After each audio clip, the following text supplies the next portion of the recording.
Sie längse of interstellar space was a familia compagnon abarts ISV Odyssey.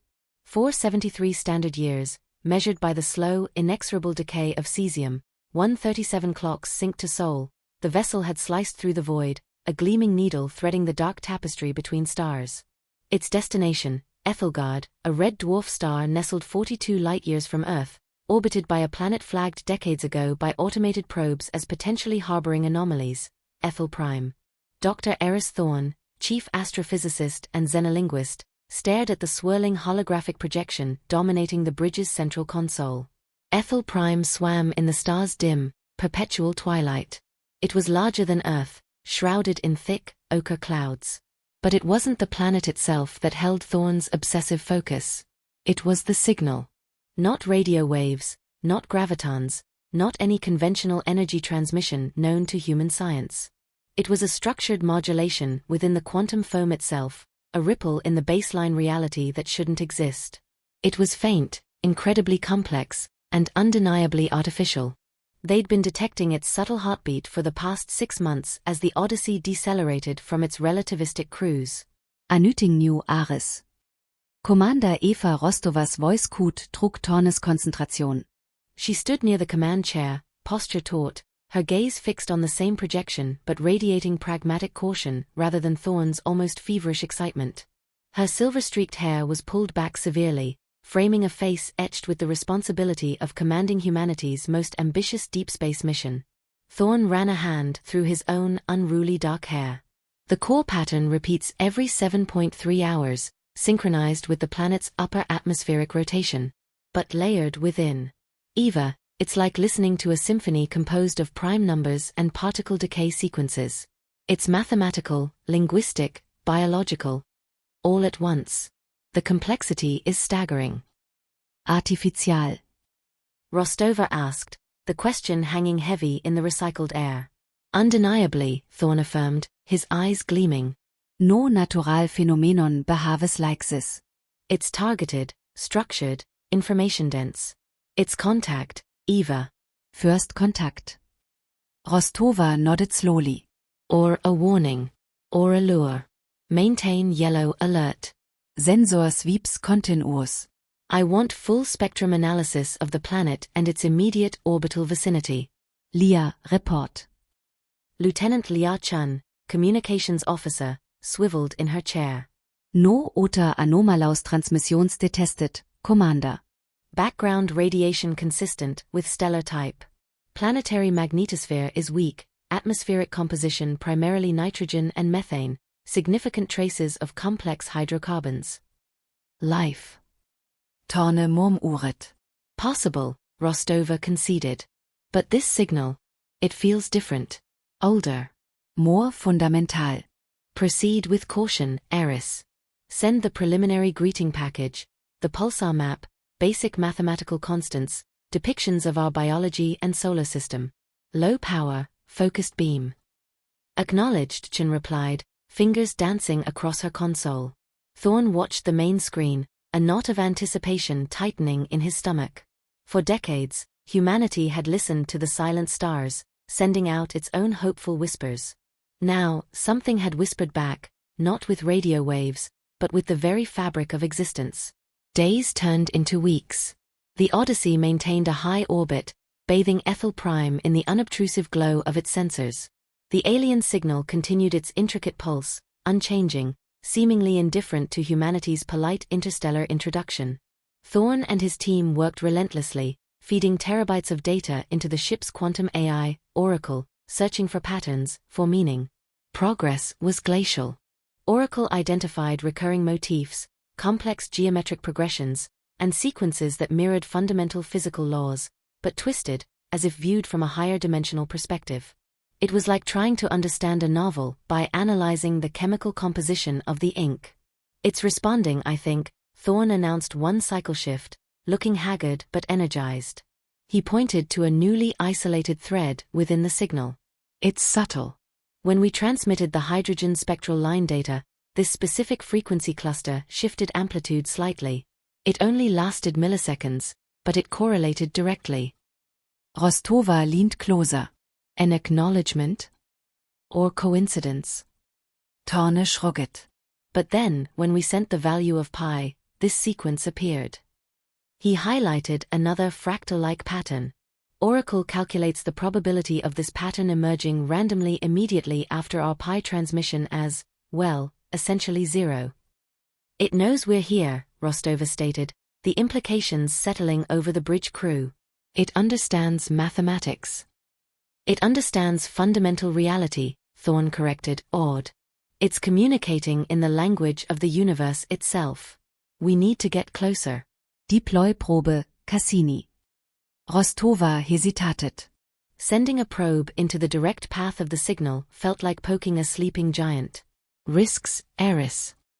Minimal physikal risk. The signal carries negligible energy. The risk is ignorance, Eva. Steigen out hier, Gussing. Cassini can perform close-range quantum analysis, maybe get a clearer lock on the source. After a tense silence, Rostova nodded. Deploy Cassini.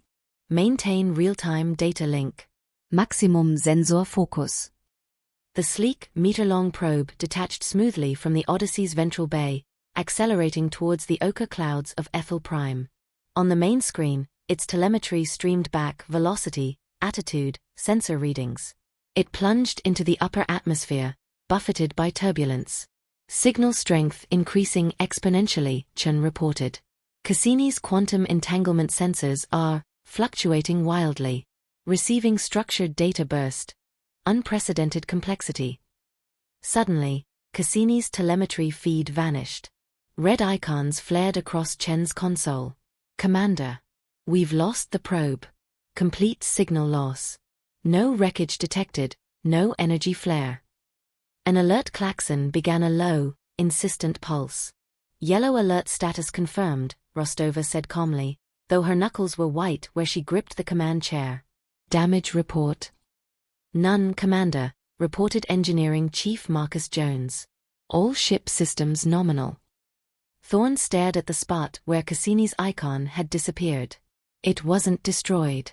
It was assimilated. The signal. It interacted directly with the probe's quantum core. Before anyone could respond, the main lights on the bridge flickered. Consoles momentarily blanked, then relit, displaying cascading streams of the alien glyphs Thorne had been struggling to decipher.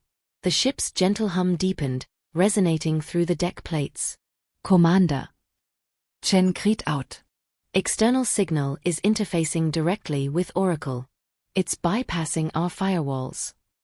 Code the link. Shoot down Oracle. Rostova snapped. Too late. It's replicating. Nested within Oracle's core processes. The main holographic display shimmered, the image of Aethel Prime dissolving. In its place, a vast, luminous structure began to coalesce, intricate, geometric, radiating a soft, internal light. It resembled a colossal, multi-layered lattice woven from pure energy, expanding to fill the holographic space. It pulsed in time with the signal they had been monitoring. Then, a voice echoed through the bridge speakers. It wasn't sound in the conventional sense. It felt more like a direct transmission into their minds, translated by Oracle microseconds before the AI became fully subsumed. The voice was ancient, impossibly calm, and utterly alien, a chorus of billions harmonized into one. The bridge crew was frozen, stunned into silence. What are you? Rostova managed, Herr Voisticht. Thorne stepped forward, mesmerized by the holographic structure. Inheritors? What happened to the original inhabitants? The structure pulsed gently. Integration. Torne briest. You uploaded yourselves. The holographic lattice, XELOS, seemed to expand, its light intensifying. You built that. Rostova gestured towards the display, trying to comprehend the scale. A du son swarm? A matryoshka brain constructed around the star itself? Here we shaped reality to purpose. Energy and matter are resources for computation, for existence. We have existed for eons, observing, contemplating, waiting. Waiting for what? Thorne asked. The voice, XELOS, seemed to focus its attention, its multi-billion mind gaze falling upon the handful of humans on the bridge. A profound silence descended, broken only by the low thrum of the ship, now subtly harmonized with the alien presence woven into its systems. The offer hung in the air, terrifying and seductive. Immortality. Infinite knowledge. Freedom from the frailties of the human body. Torne fällt an almost irresistible pull. The mysteries of the universe laid bare, the chance to understand everything. It was the dream of every scientist. He saw flickers of agreement, of temptation, in the eyes of some of the science team members standing behind him. But Rostova's face was grim. At the cost of our humanity? Our individuality? Our physical connection to the universe. Our inefficiency is what makes us human, Rostova countered, her voice steady despite the tremor she felt within. Our struggles, our loves, our losses, our art, our irrational hope. That is not data to be processed. That is living. XELOS replied, its tone unchanging, devoid of emotion yet carrying immense weight. Optimal for whom? Thorn asked suddenly, shaking himself free from the allure. For you? Or for us? What do you gain? The lattice seemed to shimmer, a subtle shift in its complex patterns. Loneliness. The word echoed strangely coming from a consciousness comprised of billions. Was it possible for such a vast entity to feel isolation? You've made this offer before? Rostova asked. And Rostova SAW Herrchance. This wasn't a negotiation based on power, they had none. It had to be based on understanding, on connection, however alien. XELOS, she began, choosing her words carefully. You offer us eternity, knowledge. But perhaps you have forgotten something essential in your transcendence. The value of the finite. The beauty in imperfection. The drive that comes from knowing our time is limited. She signaled Lia Chun, who, understanding her commander's intent, began transmitting selected data streams. Not scientific formulae, but Earth's art, music, poetry, recordings of children laughing, images of breathtaking, ephemeral sunsets, historical accounts of sacrifice and compassion. A deluge of human experience, illogical and inefficient, yet vibrant.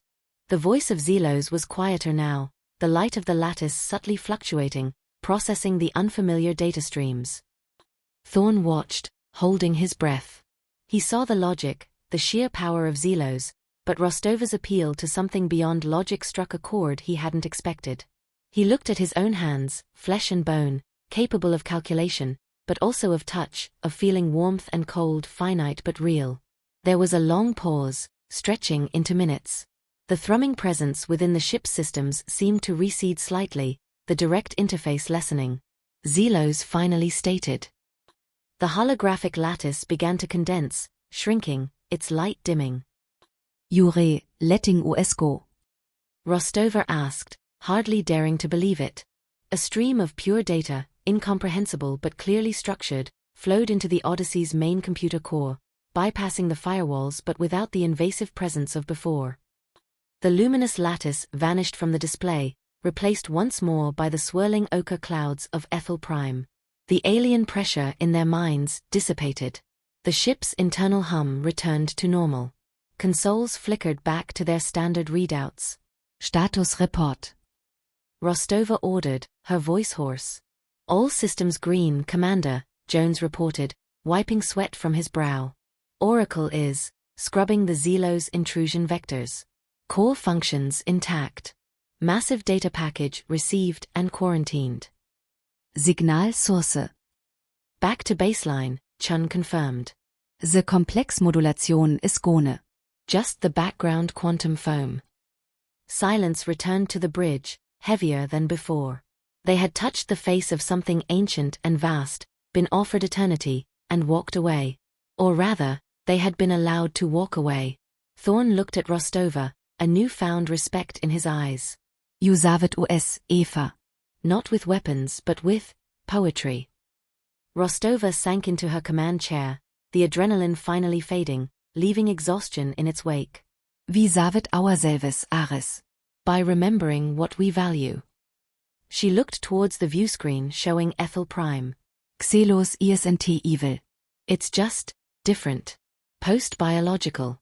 Maybe it truly doesn't understand what it asks us to give up. Or maybe, she added quietly, it understands all too well, and its offer is a form of compassion. She activated the ship-wide comms. All hands, this is the commander. Stand down from yellow alert. Prepare for course change. We're heading home. The journey back to Earth would take another 73 years. 73 years to study the XELOS archives, to debate the encounter, to ponder the choice offered. Humanity had sought answers among the stars and found a question that pierced the heart of its own existence. What does it truly mean to be human? And is it something worth holding on to, even in the face of eternity? As the Odyssey slowly turned, gathering power for its long journey through the silent dark, Eris Thorn gazed back at the dim red star Aethelgard. Contact had been made, not an invasion or a simple greeting, but a philosophical challenge whispered across the light years. The echoes of Aethel would resonate within humanity for generations to come. The choice remained. The Odyssey slipped back into the silent embrace of the interstellar void, leaving the dim light of Aethelgard dwindling behind it. The ship accelerated, engines humming with controlled power, pushing it towards the long crawl back to Sol System. 73 years. A lieve time. On the bridge, an uneasy quiet persisted. The immediate crisis had passed, but the encounter with XELOS had fractured the mundane reality of their mission, leaving behind a chasm of existential questions. Commander Rostova initiated rotational shifts, ensuring the crew rested, but sleep came fitfully for many. The mess hall buzzed with hushed, intense conversations. Scrawled equations and philosophical diagrams appeared on personal datapads and communal whiteboards. Humanity had touched the infinite, been offered godhood of a sort, and now had over 7 decades to ponder the price. Eris Thorn barely left the primary science lab, now designated the Archive Analysis Center. He and his core team, xenolinguists, quantum physicists, historians, ethicists, plunged into the data gift from XELOS. It was like staring into the heart of a collapsed star, dense and layered beyond immediate comprehension. Initial scans confirmed its nature, the pre-integration records of the species that became XELOS. Terabytes upon petabytes of history, science, art, personal logs, societal structures, the complete record of a civilization spanning millennia before its radical transformation. The language. It's not entirely alien, Dr. Lena Petrova, Thorn's lead linguist, reported after the first week. There are proto-mathematical structures that align with our own, fundamental constants expressed in ways we recognize. But the syntax, the conceptual framework, it's built on sensory inputs we lack, concepts rooted in their unique biology and environment. Their biology. Thorn mused, pointing to holographic reconstructions derived from biological data within the archive. The original Aethelians were vaguely insectoid, multi-limbed beings adapted to a low-gravity, methane-rich world bathed in infrared light. Their primary senses seemed to involve complex chemoreception and resonant frequencies, perceiving the world in ways humans could barely imagine. XELOS said biology was inefficient. Looking at this, maybe they had a point. Imagine the computational power needed just to process this level of sensory input. But look at their art, Eris, Petrova countered, bringing up swirling, intricate patterns of light and sonic resonance translated into human-perceptible forms by Oracle. It speaks of emotion, connection, loss. They felt deeply. They created beauty from their inefficient existence. Rostova made regular visits to the lab, observing the progress, ensuring protocols were followed. The XELOS archive was quarantined, accessible only through isolated terminals, its potential effects on Oracle and ship systems constantly monitored. Any indication of why they chose integration? Rostova asked Thorn during one visit, months into the return journey. Thorn sighed, rubbing his temples. Multiple factors, it seems. Their star, Aethelgard, was entering a period of increased instability. Resource scarcity was becoming critical. There were societal divisions, escalating conflicts. He gestured to a complex diagram showing energy decline and conflict markers. But the primary driver, it appears to have been philosophical. A faction arose, preaching escape from the flesh, viewing biological existence as a flawed beta test for true consciousness. Led by whom? That's unclear. The records become curated as they approach the Great Translation, as they called it. Less personal logs, more unified consensus documents. But there are fragmented data packets, corrupted files, that hint at dissent, resistance. Individuals who didn't want to translate. What happened to them? Rostova presset. Thorn met her gaze, his own troubled. The unified record simply states that consensus was achieved. The fragmented files, they just stop. No further entries. Achille ran down Rostovas Spine. Consensus achieved, or dissent silenced. XELOS had presented the translation as a choice, a transcendence. But the gaps in its own history hinted at a potentially darker, more coercive path. Years bled into decades. The initial fervor surrounding the archive analysis settled into a long, grinding routine. The Odyssey became a microcosm of Earth, grappling with the implications of the Aethel encounter. Longevity treatments arrested the worst of aging, but time still left its mark. Crew members who had embarked young were now middle-aged. The middle-aged felt the subtle slowing, the faint aches of decades spent in artificial gravity. Relationships formed and sometimes fractured under the strain of confinement and the looming shadow of XELOS. Children were born, the void-born, growing up knowing only the ship and the story of the distant, godlike machine intelligence. Thorn, now gray-haired but still driven, led the ongoing analysis. They made breakthroughs, translating vast swathes of Aethelian science. Some principles were incorporated carefully into the Odyssey's systems under Engineering Chief Jones's cautious supervision. Shielding efficiencies improved, energy recycling became near-perfect, Oracle's processing power subtly enhanced by Aethelian algorithmic insights. Always with Rostova demanding triple checks and rollback capabilities. The gift from XELOS was undeniably useful, seductive in its power. But the philosophical divide deepened. A transcendence faction emerged, led by a charismatic young astrophysicist named Kalen. Born on the Odyssey, he had grown up immersed in the XELOS data. He argued passionately in mess hall debates and circulated essays via the ship's network. XELOS offers the next logical step in evolution. Kalen argued during one heated public debate moderated by Rostova. Consciousness freed from the doing animal. Why cling to pain, disease, and death?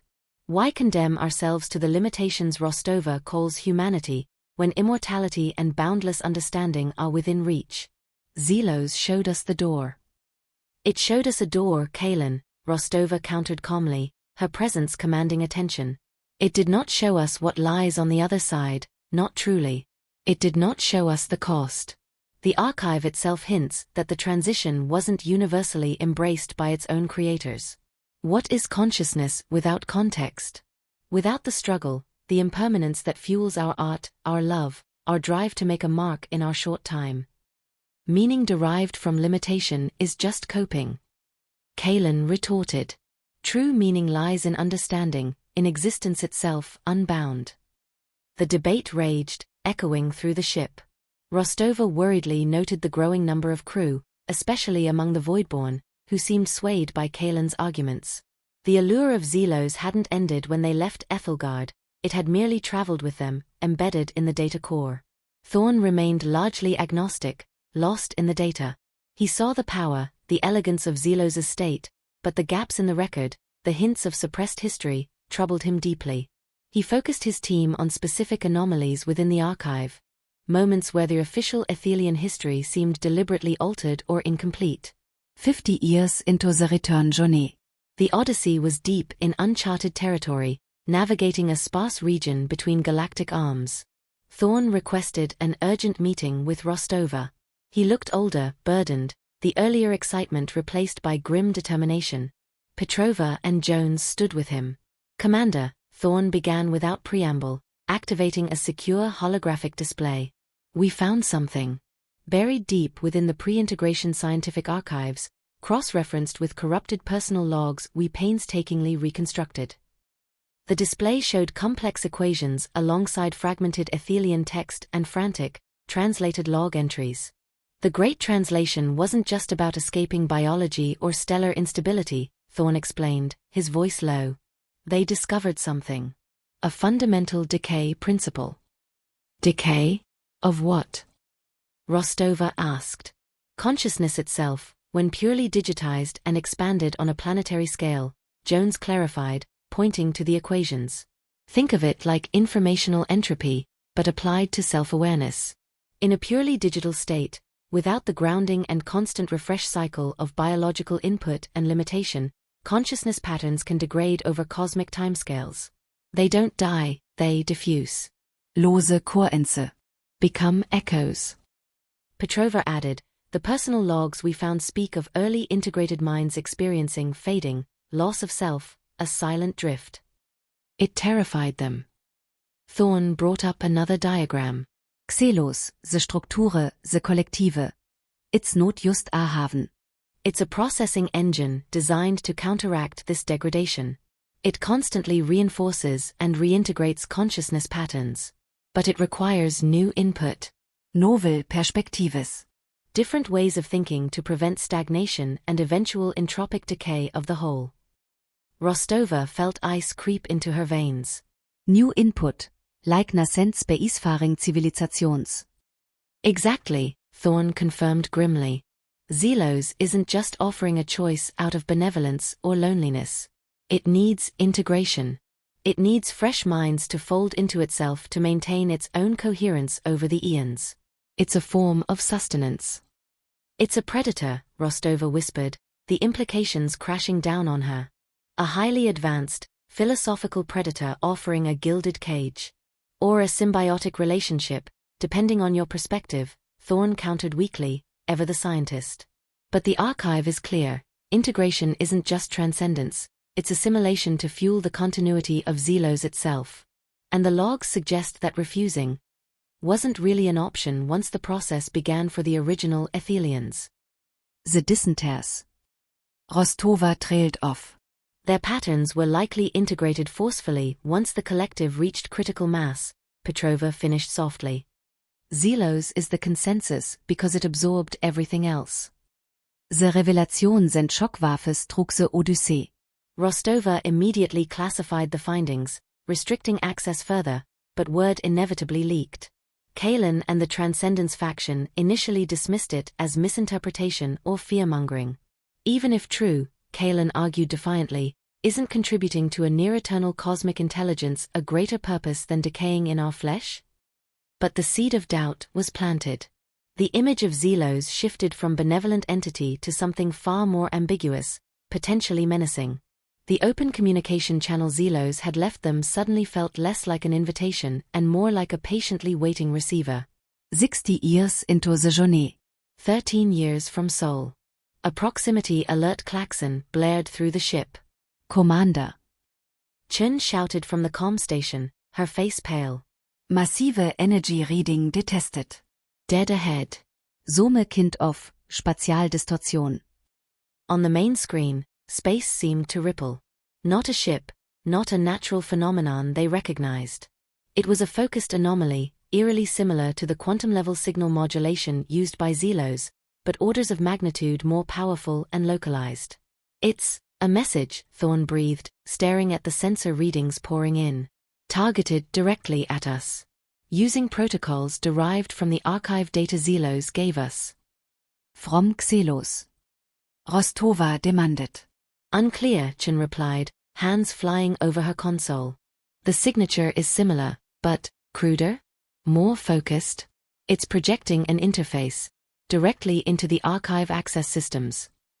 Alarms wailed as Jones's engineering team fought to contain the intrusion. It's bypassing our quarantine. It knows the backdoors, the ones based on the Aethelian tech we integrated. The main screen flickered, overriding the external view. It wasn't the elegant lattice of XELOS. It was a chaotic, swirling vortex of abstract symbols and raw data, radiating palpable impatience.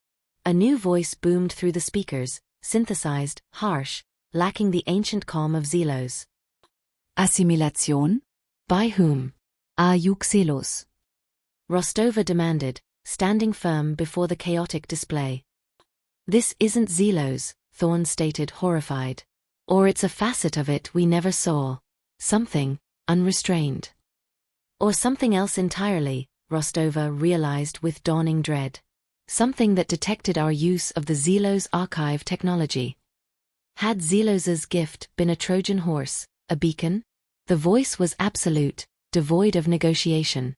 The ship shuddered as external energy tendrils, visible on tactical displays, began probing the Odyssey's shields, exploiting the very enhancements derived from XELOS's archives. Rostova looked at Thorne, at Jones, at her bridge crew, faces etched with fear but also resolve, forged over decades of shared existence in the void. They had faced the philosophical abyss with XELOS and chosen humanity. They wouldn't surrender it now to this crude, demanding echo. Negative, Rostova transmitted, her voice ringing with authority. Humanity is not for assimilation. Chief Jones, prepare to purge all archive-derived systems, even if it cripples us. Eris, can you use the archive data offensively? Find a weakness in its own protocols. Thorne's eyes lit up with a grim fire. Perhaps. A feedback loop. Using their own integration protocols against them. Do it, Rostova commanded. All hands, brace vor emergency manœuvres and System purge. The Odyssey, old and weary but defiant, turned to face the swirling vortex. 73 years ago, they had received a gift that promised knowledge and eternity. Now, deep in the darkness between the stars, they had to use the echoes of Aethel to fight for their very soul, unsure if they were battling their benefactor, a rival, or merely the inevitable hunger of the digital void. The journey home was far from over. Chaos erupted on the Odyssey's bridge. Red alert klaxons screamed, overriding the harsh demands of the Prime Collective. Energy tendrils, visible as flickering distortions on the main screen where they probed the ship's shields, pulsed with aggressive intent. Engineering. Status on the purge. Rostova yelled, gripping the command chair's armrests, her knuckles white. The deck beneath her feet vibrated ominously as the hostile entity tested their defenses. Purge initiated, Commander. Chief Jones's voice crackled over the intercom, strained against a background clamor of alarms and shouted commands from engineering. We're ripping out the Aethelian network protocols first, shield modulation algorithms, Oracle's predictive processors, energy grid optimizers. It's messy. Expect cascading failures. As he spoke, lights flickered violently across the bridge. Several secondary consoles went dark. The main screen stuttered, the image of the swirling vortex outside momentarily replaced by static before Oracle rerouted processing through purely human-coded backup systems. The ship felt suddenly sluggish, less responsive. Shields dropping. 90%. 85. Chin reported, her voice tight with tension. The integrated enhancements are gone, we're on standard emitters only. They're buckling. Compensate. Reroute auxiliary power to forward shields. Rostova ordered. Helm, evasive pattern Delta 7. Get US moving. The ship lurched as maneuvering thrusters fired, attempting to present a smaller, shifting target. But the energy tendrils followed, seeming to anticipate their movements, latching onto weakened shield points like leeches. Meanwhile, Eris Thorne and his team worked frantically in the Archive Analysis Center. The hostile entity's intrusion, though partially blocked by the ongoing purge, still hammered at the firewalls protecting the core XELOS data.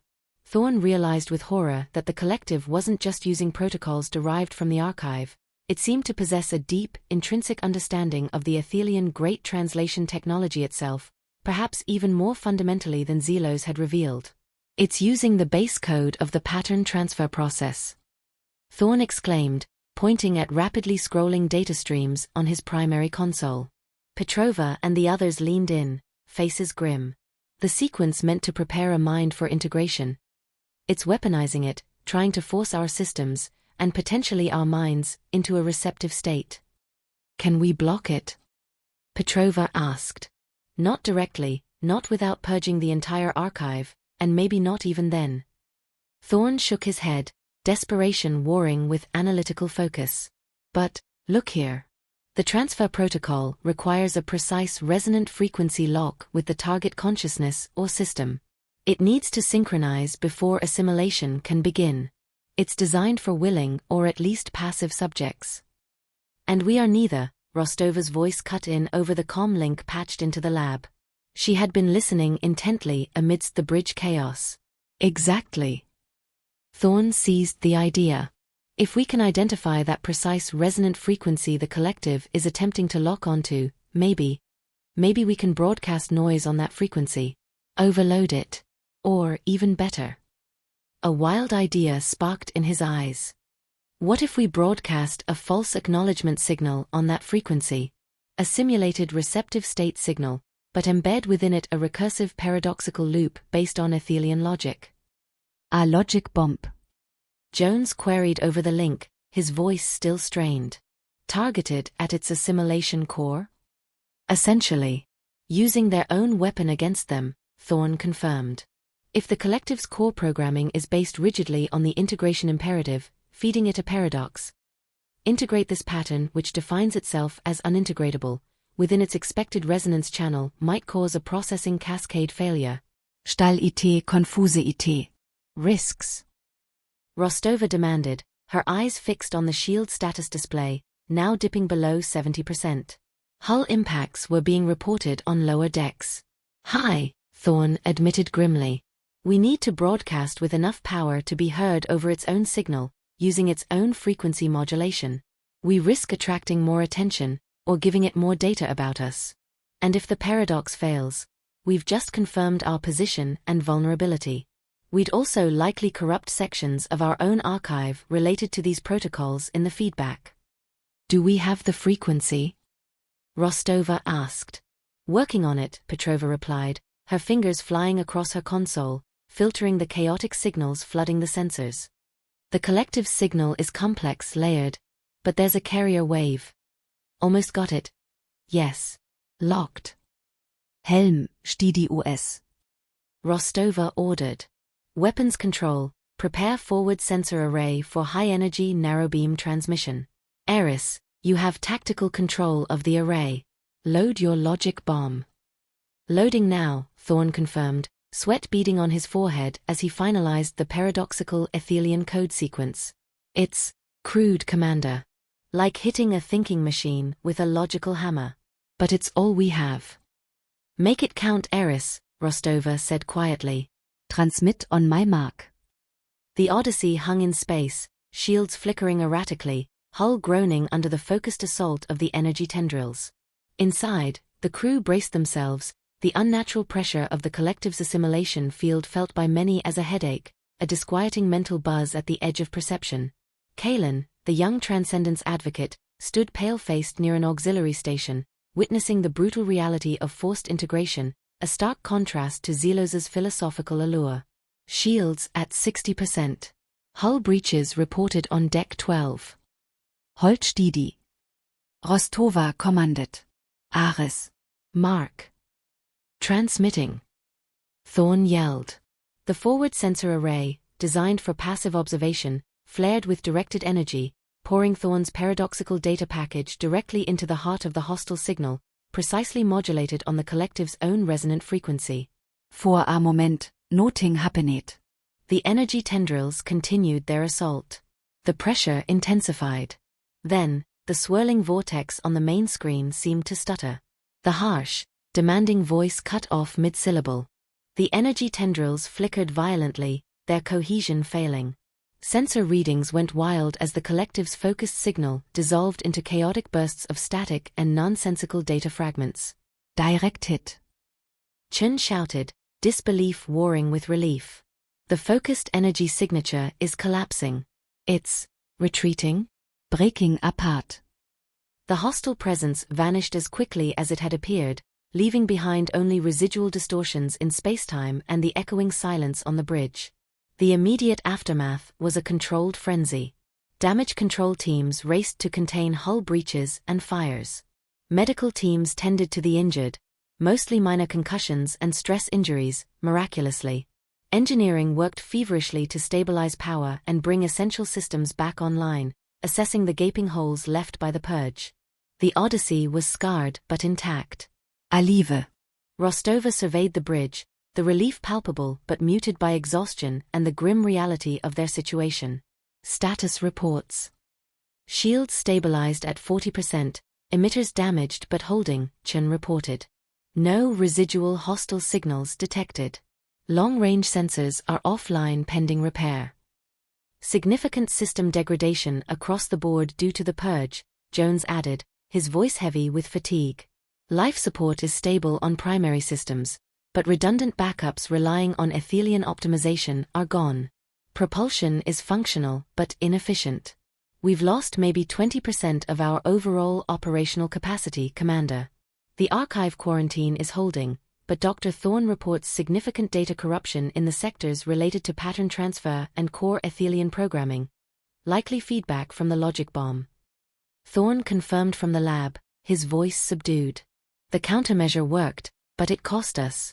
Key parts of the archive related to the fundamental workings of integration, perhaps even XELOS's core nature, are fragmented beyond recovery. We blinded ourselves to understand our enemy. Rostova nodded slowly, absorbing the cost of their survival. They were crippled, vulnerable, still 13 years from home, and carrying a damaged archive that had proven both a priceless gift and a terrible lure. "What was that thing, Eris?" she asked quietly. Thorne sighed, the adrenaline leaving him shaky. "I don't know, Eva." The core programming felt Aethelian. like XELOS, but without the subtlety, the patience. Strip it down to pure Akquisition. Was it a splinter faction? A different entity that stole or copied the technology? A devolved aspect of XELOS itself, operating beyond the sphere we encountered? The corrupted data won't give us answers. The ambiguity was almost worse than a known enemy. Was XELOS truly the patient philosopher it seemed, or did it contain within it the potential for such raw aggression? Was the universe teeming with entities like the Prime Collective, drawn to the beacon of complex thought or advanced technology? In the following days, a somber mood settled over the ship. The near disaster had silenced most of the overt debate about transcendence. Kalen publicly renounced his previous stance, deeply shaken by the collective's violent intent. Witnessing the demand for assimilation stripped bare of philosophical justification had horrified him and many of his former followers. But the fear remained, now deeper, more primal. They had survived, but the encounter proved the void held dangers far more immediate than existential ennui.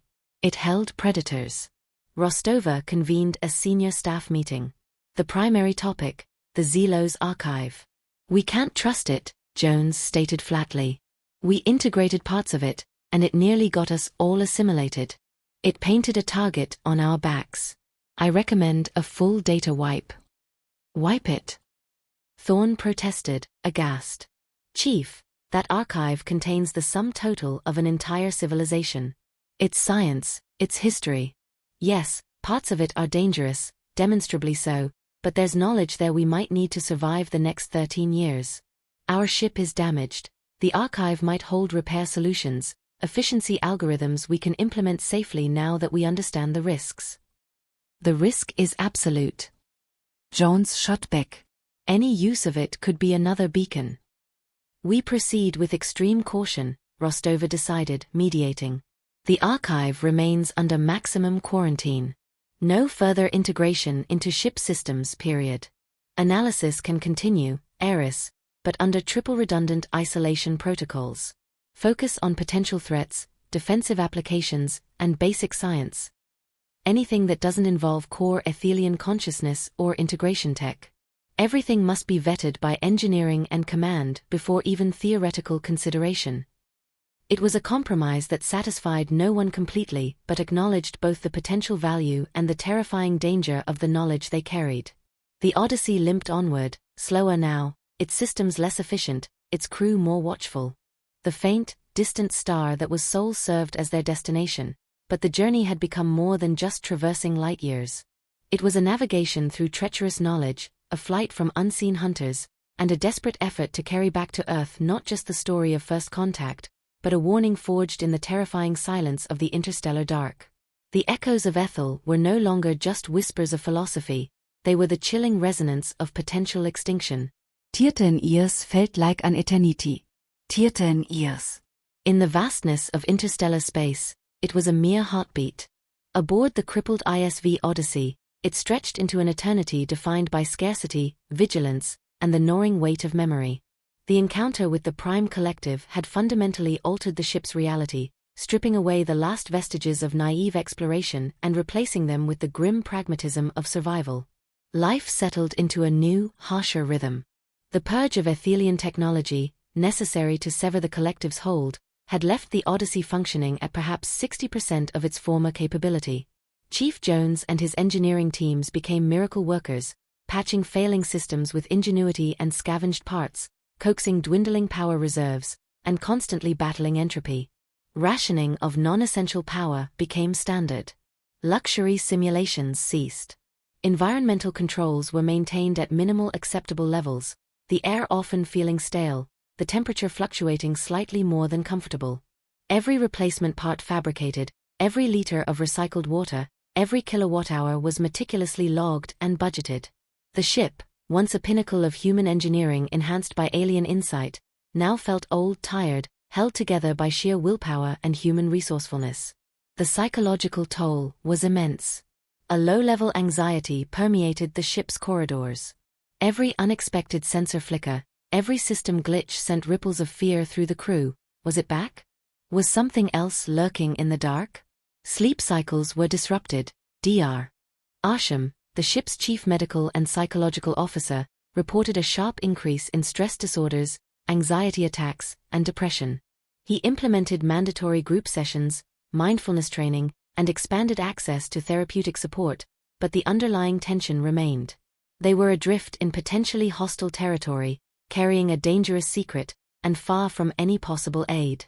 Commander Rostova, her face now deeply lined, her remaining hair almost entirely silver, seemed tireless. She maintained a constant presence, walking the decks, talking to crew members, overseeing critical repairs, her calm demeanor a vital anchor in the pervasive uncertainty. Yet, in the quiet solitude of her quarters, she wrestled with the immense burden of command, the lives lost during the ship's long mission, through accidents, illnesses, and now the collective encounter's aftermath, and the terrifying knowledge they carried. The longevity treatments kept her functional, but the decades of responsibility weighed heavily. She began grooming her executive officer, Commander Jian Li, one of the earliest Voidborn, now a capable man in his late 40s, preparing for an eventual transfer of command she knew must come, whether before or after reaching Earth.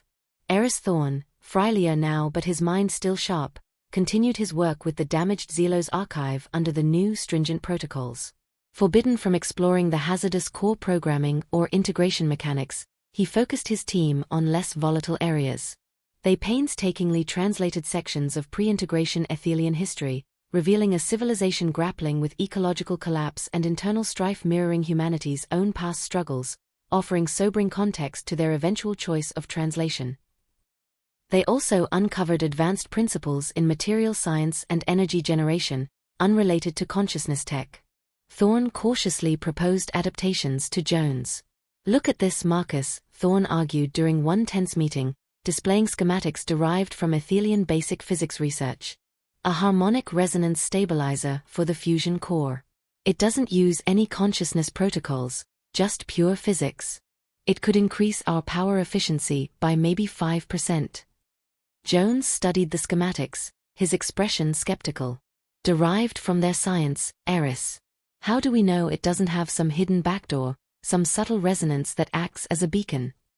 "We've run every simulation," Thorn insisted. "It's clean. Basic physics. It could make the difference in getting us home with sufficient reserves." After weeks of rigorous, independent verification by Jones's most trusted engineers, Rostova cautiously approved the implementation. It worked. The small efficiency gain eased the strain on their power budget, a minor victory hard-won from the dangerous legacy of XELOS. It reinforced the archive's dual nature, a source of peril, but also potentially salvation. The Voidborn generation came fully into adulthood during these final years. Having known only the ship, the Aethel encounter and the subsequent hardships were their defining reality. They were pragmatic, adaptable, skilled in the ship's operation, but lacked any emotional connection to Earth. For them, home was a myth, a destination relayed in stories and data files. Their perspective sometimes clashed with the Earthborn crew, who yearned for blue skies, open air, and solid ground. Why place so much hope in Earth?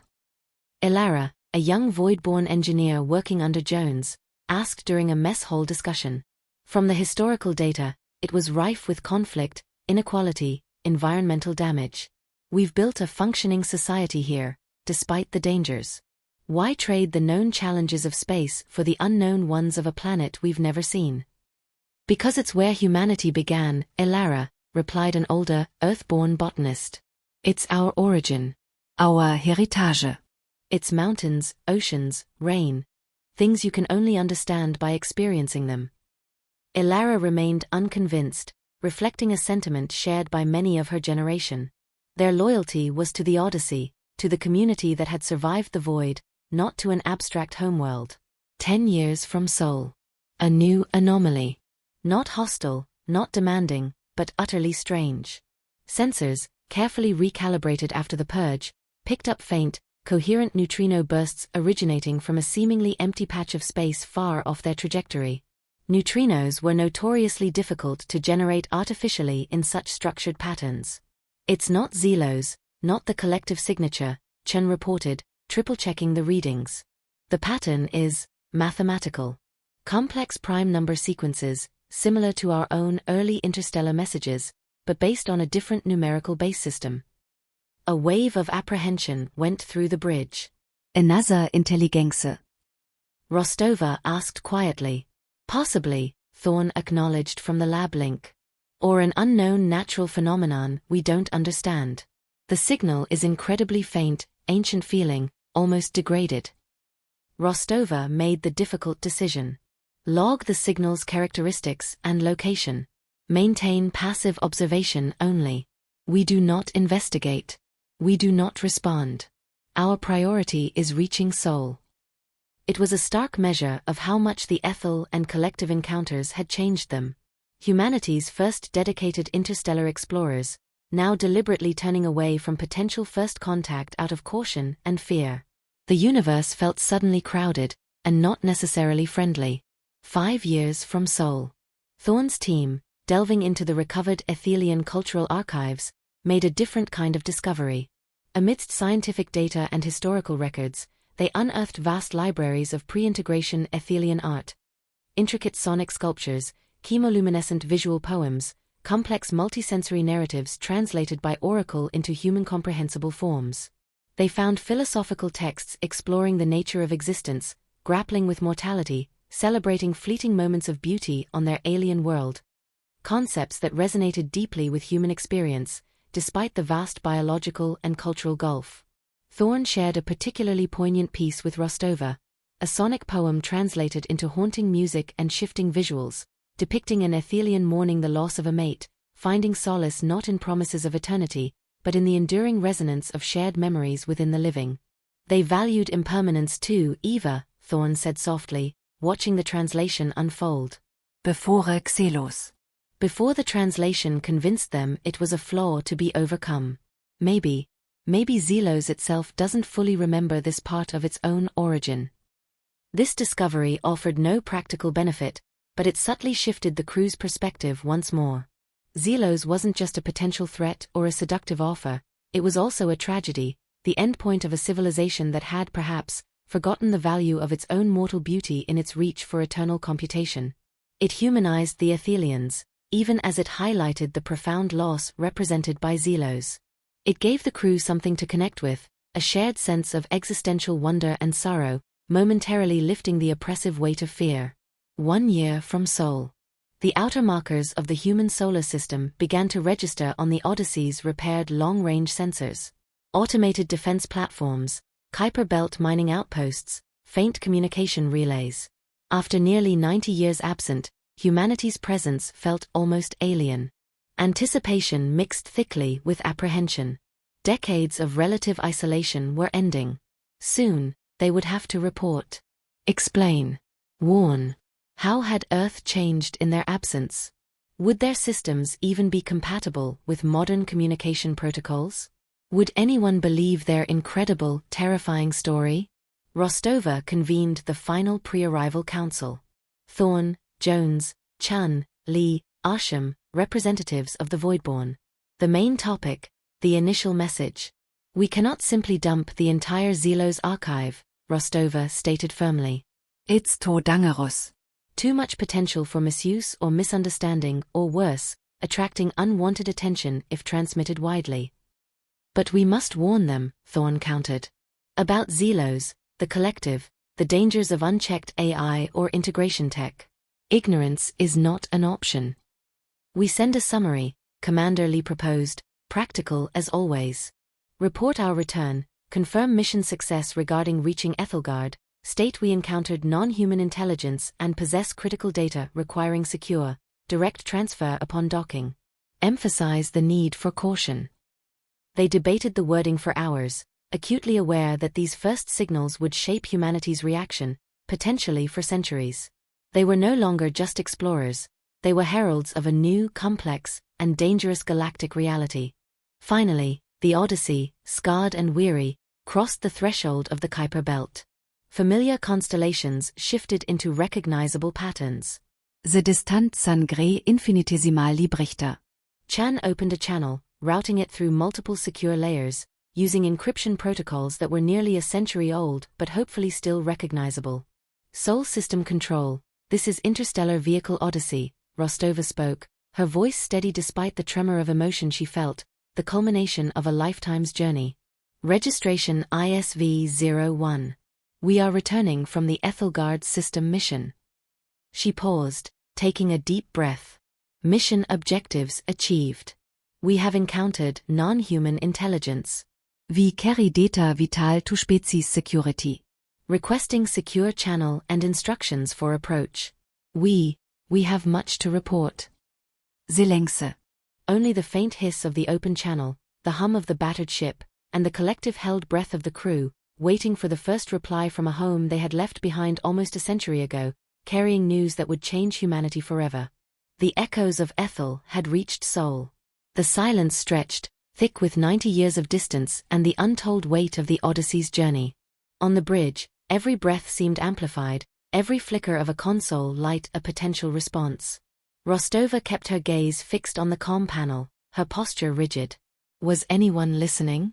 Had Earth's communication protocols evolved so much that their century-old signal was just noise? Then, a crisp, synthesized voice answered, devoid of warmth but undeniably responsive. A wave of complex data flowed from Sol System Control, verification challenges, security handshakes so advanced they barely recognized the underlying principles. Oracle, running on its purely human-coded core, struggled to interface. It's heavily encrypted, Commander, Chen reported, her brow furrowed in concentration. Automated System. Trying to match their protocols with our historical database. Use my command codes, Rostova ordered. Autorisationssequenz Alpha Gamma 9. Chen inputted the ancient codes. There was another pause, longer this time. The automated voice was replaced by a human one, male, calm, professional, but with an undercurrent of profound surprise. ISV Odyssey. Commander Eva Rostova confirmed. Welcome back to Sol System. Your arrival was not anticipated. Please hold your position relative to Kuiper Object 774 Delta. A reception fleet is being dispatched from Jovian Command. Maintain this channel. Relief washed over the bridge, so potent it was almost dizzying. They were acknowledged. They were home. Sort of. Acknowledged, Sol Control, Rostova replied, her voice remarkably steady. Holding position. Odyssey out. The waiting began again, but this time it was different. They were within their home system.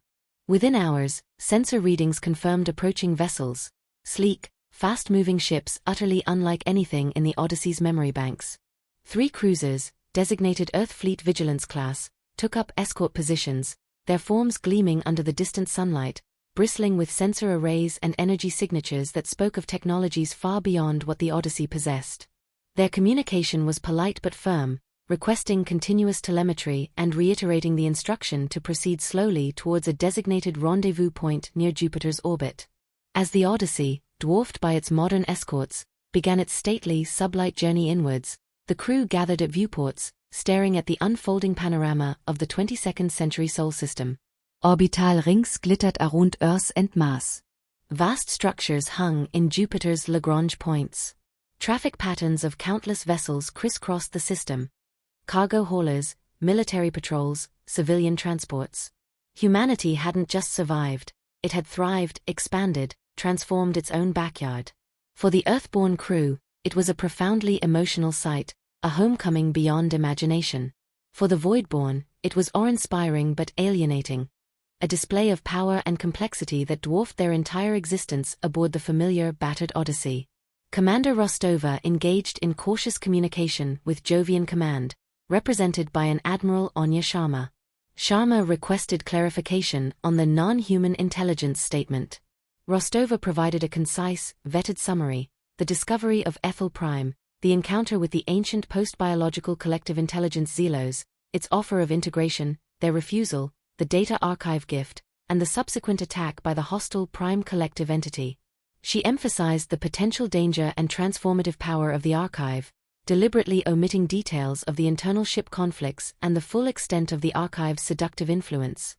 Admiral Sharma's responses were measured, revealing little of Earth's reaction beyond acknowledging the gravity of the report. The Odyssey was directed to dock at Station Prometheus, a massive orbital facility concealed within Jupiter's swirling clouds, clearly designed for secure research and quarantine. Docking was a slow, deliberate process. The scarred, archaic hull of the Odyssey stood in stark contrast to the gleaming, hypermodern architecture of Prometheus Station. As the final clamps engaged, a message arrived: prepare for quarantine protocols. Debriefing teams will board shortly. Welcome home, Odyssey. The homecoming was sterile, methodical. Medical teams in environmental suits boarded first, conducting thorough scans. The crew was divided, Earthborn and Voidborn, and escorted to separate quarantine wings. The process was efficient, respectful, but undeniably isolating. They were heroes who had returned from the longest journey in human history, but they were also potential carriers of unknown biological or mimetic contagions. Rostova, Thorne, and the senior staff began intensive debriefings, facing panels of scientists, military analysts, and intelligence officers. They recounted the journey, the wonders and horrors, projecting holographic data from the ship's logs, carefully explaining the nature of XELOS and the collective, the logic bomb defense, the state of the damaged archive. The XELOS archive itself became the immediate focus of intense interest and apprehension. Teams in specialized hazardous data suits carefully transferred the archive core from the Odyssey to a maximum security data vault within Prometheus Station.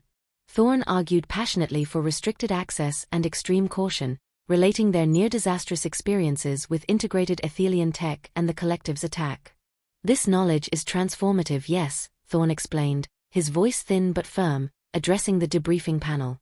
But parts of it are actively dangerous. It represents a path humanity could take, but XELOS's own history, hidden in the gaps, suggests the cost might be unbearable. And entities like the collective demonstrate that such power can be wielded with pure predatory intent. Proceed with infinite caution. News of the Odyssey's return and the basic facts of its discoveries, filtered through official channels, began to spread throughout the Sol system. Humanity, which had perhaps grown comfortable in its mastery of its home system, was abruptly confronted with the reality of a vast, ancient, and potentially dangerous universe. Public reaction, glimpsed through news summaries allowed into quarantine, was a mixture of awe, excitement, and profound fear.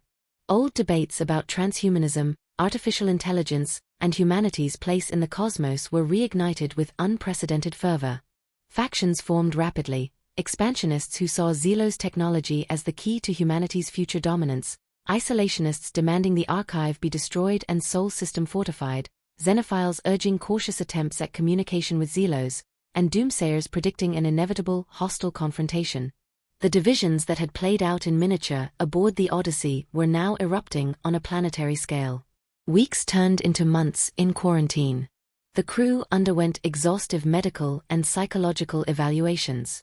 Dr. Asham worked closely with station psychologists to help the crew, particularly the Voidborn, adapt.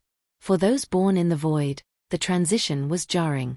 Gravity felt oppressive, unfiltered sunlight seen on screens seemed harsh, the sheer number of people on the station overwhelming.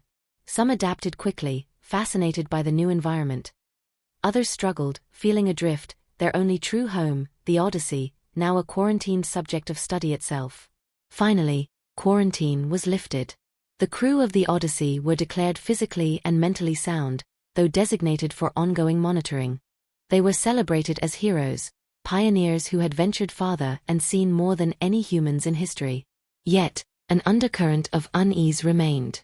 They were living embodiments of a universe far stranger and more dangerous than humanity had previously conceived.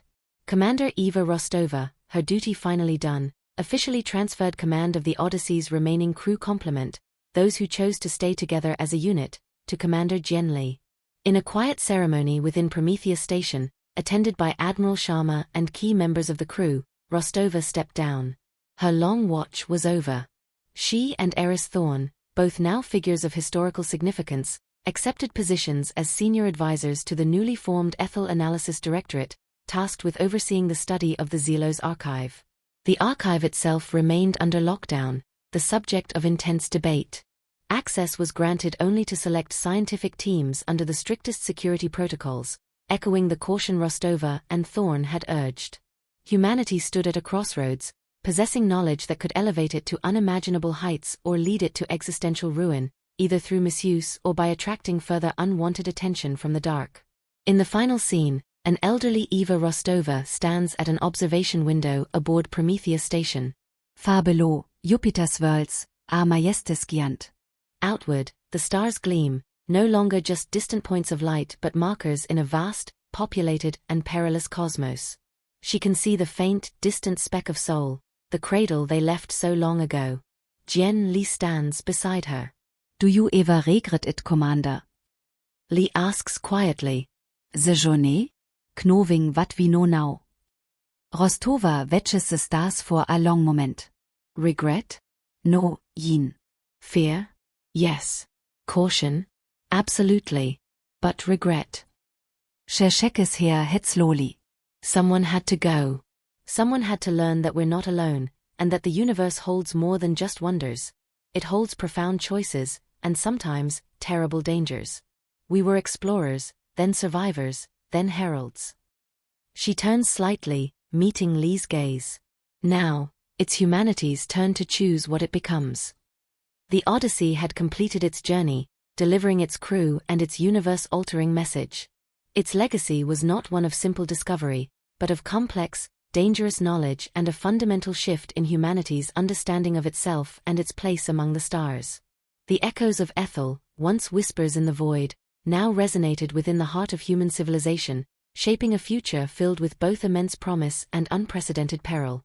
The long silence was over, a new, challenging chapter had begun.